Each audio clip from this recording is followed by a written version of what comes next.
Dober dan od srede do srede, kolega Markeš, tik pred praznikom sva 1. majem, ampak preden se lotva delavskih pravic, praznika dela, še druga točka na koledarju, 100 dni predsedovanja Donalda Trumpa.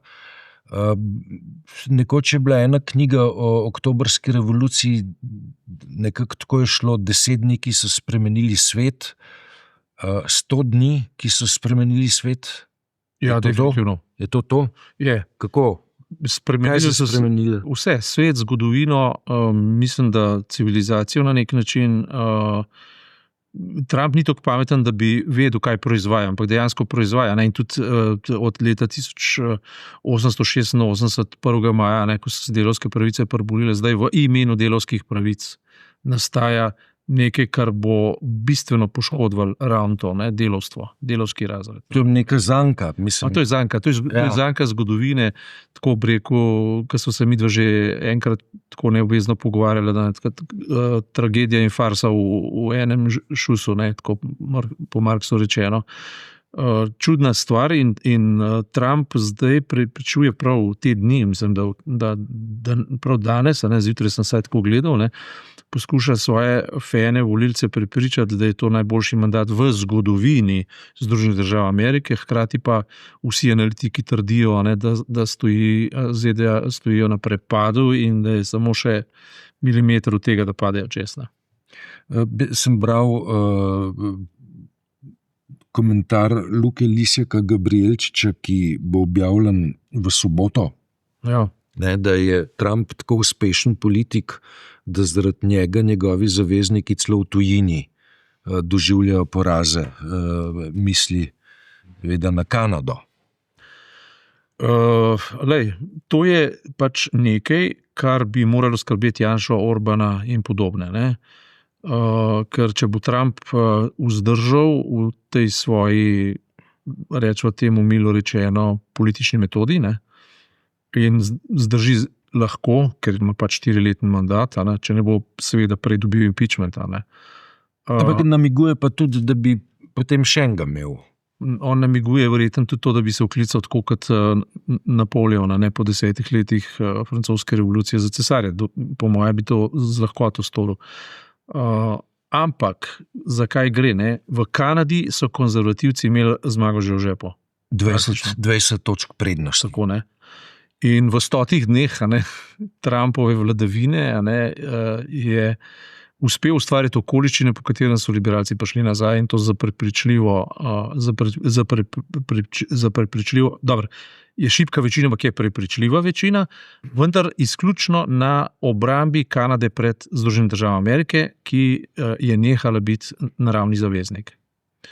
In temu so se zapostavili in nesreča pač konzervativnega izzivalca, volitev najprej bil Trudeau, zdaj Carney, je bila pač ta Pierre, ne vem, kako se že piše, konzervativni voditelj, ki je pač tako dostojanstveno priznal poraz, čestitev zmagovalcem in tako naprej, je bila pač ta, da je njegova retorika odražala Trumpovo retoriko v svojem času. Zakaj? Zato, ker je bila ta retorika tako kot pri Janši in Orbanu in to je bilo nekaj, kar se je zdaj govorilo.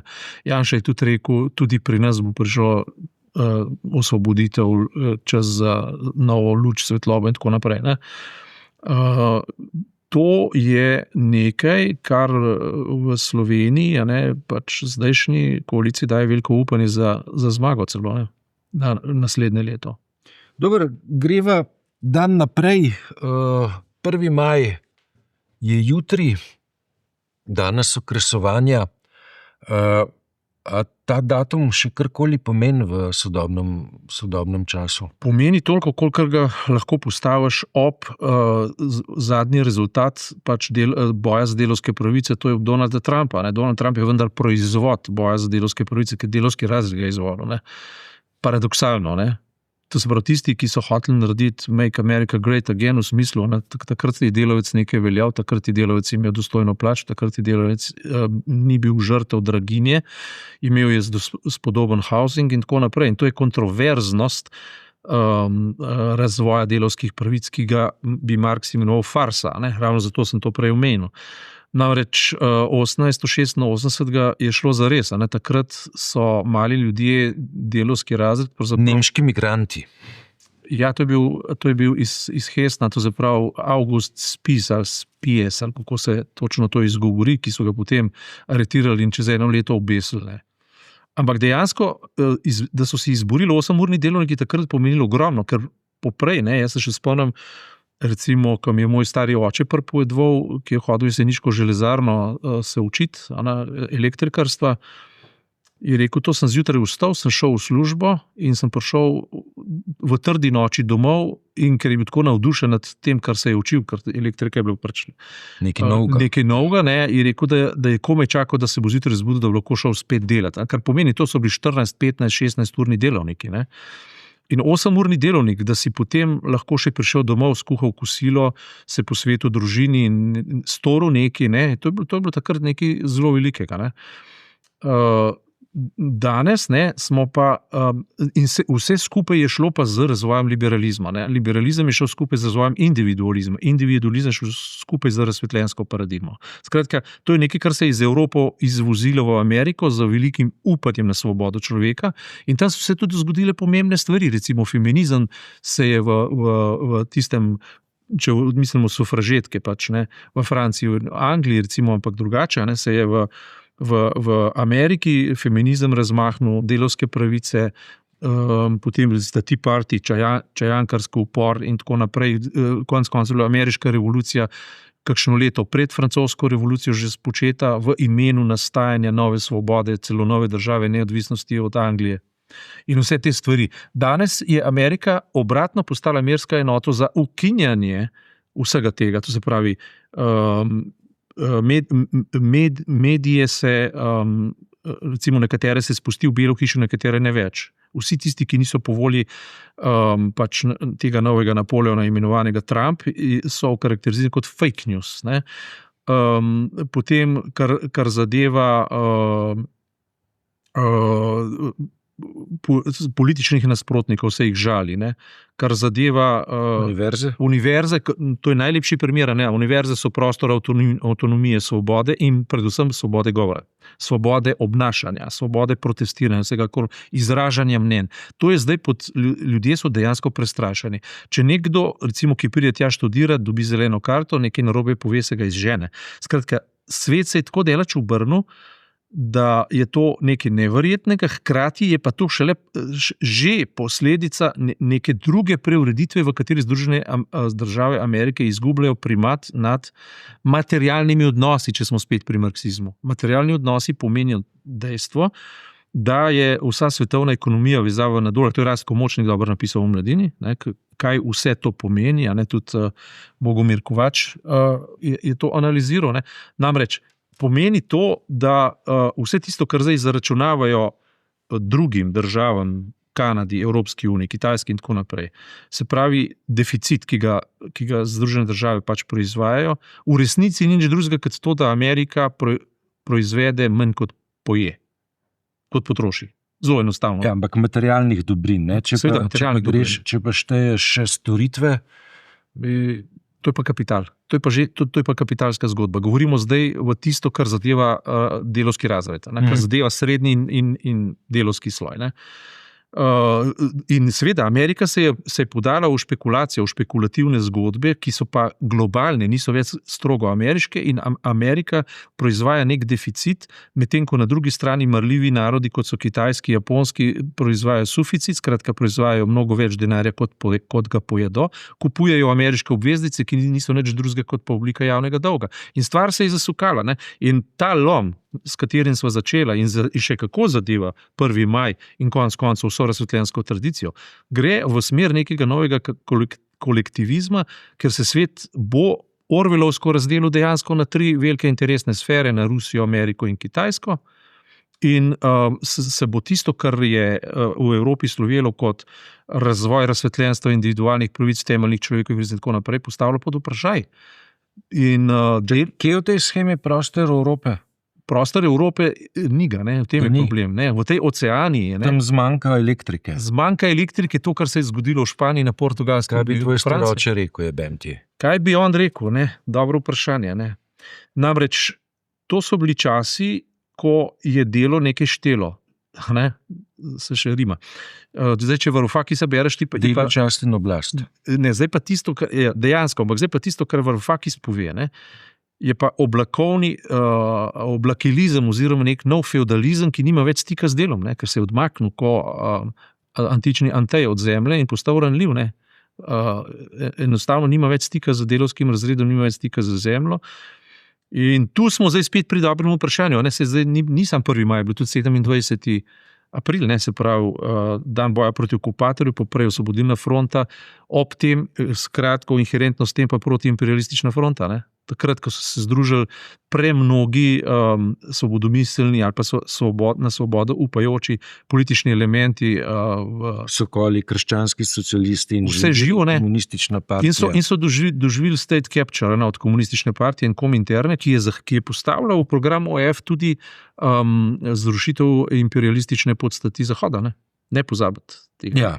Ne? In zdaj smo na točki, kjer je imperializem, ne? Ameriški imperializem za vogalom stoji že na nek način kitajski ekonomski imperializem in tako naprej. Ne? Ruski imperializem je pa popolnoma očiten teritorijalno, ne? Se pravi na Krimu, Donetsku, Lugansku, ravno v tem času se ampak je zaradi tega tudi najbolj arhaičen, pa hkrati prepoznaven. Tako je, brutalno arhaičen je in brutalno prepoznaven. Medtem ko, mislim, jaz ne bi bil popolnoma ravnodušen, če bo ta trenutek, recimo, Žižek, mislim, da je celo rekel, da Evropa se bo začasno morala nemara celo povezati s Kitajsko. Ampak jaz bi se Kitajske malo bal, ne? Veš, ker... Ja, mislim, to ni območje svobode duha. Ne. Je dejansko nek dober kolektivizem, ki ima delujoč, ima dostojanstvo. Ima dostojanstvo, te zelo vrednostne sodbe, dober, slab, pa preskočva. Ne samo, da ni slab, odličen je. Problem je samo v tem, odlično delujoč je, ima preudarnost, ima vztrajnost, ampak ni orientiran na človeka kot posameznika, ampak na sistem. To pa mi že poznamo v Evropi. Ne? Mislim, poznamo. Ja, preprosto iz kolektivizmov, med drugim od komunizma, poznamo tudi od korporativizmov, od frankizmov, fašizmov, vseh sort devijacij, ki jih je Evropa proizvedla pač na bazi razsvetljenstva. To vse poznamo. Ne? In tisto, kar je pač rezultiralo po drugi svetovni vojni, v izredno lepi instituciji, ki je mimogrede vodila idejno Združene države Amerike, to je Organizacija Združenih narodov. Ne? Pada v Gazi. Ne? Pada, dobesedno.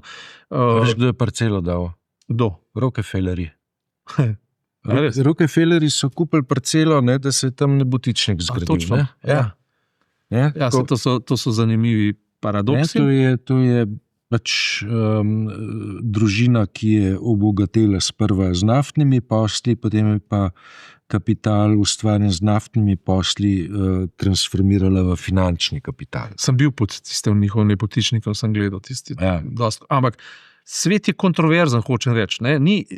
Mislim, spet se na 18. Brumaire sklicujem. Ne? Mislim, tisto, kar bi rekel France Prešeren, ne vedel bi, kako se strup prebrača vse, kar srce si sladkega obeta. Ne? Tisto, kar delovski ali pa mali človek v malem segmentu zagrabi kot veliko upanje, recimo francoska revolucija 1789, se v 10 letih podre in gre nazaj v monarhizem. Ne? No, pa giljotina je pa še prej pela.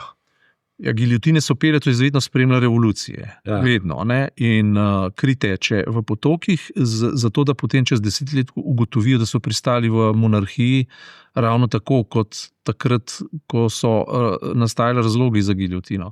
In vedno znova, in tudi Amerika je lep primer, Amerika je nastala v imenu svobode, zato da je ultimativno razkrojevalec civilizacije, saj v osebi Trumpa in v njegovi politični dominaciji, ki pa je bila demokratično izvoljena. Ne? Skratka, ukinjevalec duha amerikanizma, ne? Se pravi svobode, individualne svobode, da vsak človek lahko uspe in tako naprej. Zgodovina je zanimiva stvar. Ne? Treba spet študirati Hegla. Ima kakšno zakonitost? Ma zakonitost, Hegel je o tem napisal vse. Nima. Dobro, res je to, da mislim, če bi vse, kar govoriš, kaže, da nima zakonitosti. Lej, obstaja... Najbolj pogosta beseda danes je paradoks. Že sam, recimo v filozofiji imaš zelo lepo smer, tako delezovsko in jaz jo študiram in jo imam rad in jo tudi berem in vse tako naprej, in to je met kocke. Ampak pri metu kocke je nekaj podobnega kot pri kvantni mehaniki, pa superpoziciji. Sej v čisto zaledje superpozicije tudi ne znaš pogledati, v metu kocke pa tudi, se pravi, vse to je Žižkovska paradigma. Vržeš kocko, potem pa nekaj pade, kar pade, pa od tam naprej gradiš spet. Ampak karkoli gledam, jaz Hegla ne bi pokopal.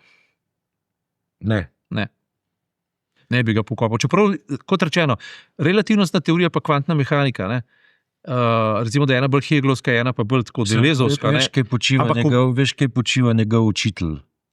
Čakaj, Heglov? Ja. Kdo pa njegov učitelj? Ja, Kant.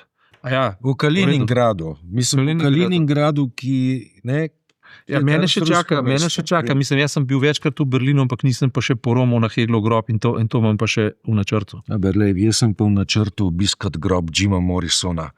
Hvala za tokrat, nadaljujeva čez en teden. A si tukaj? Ja, seveda. Dobro, čez en teden vidva, kaj se vam je zgodil.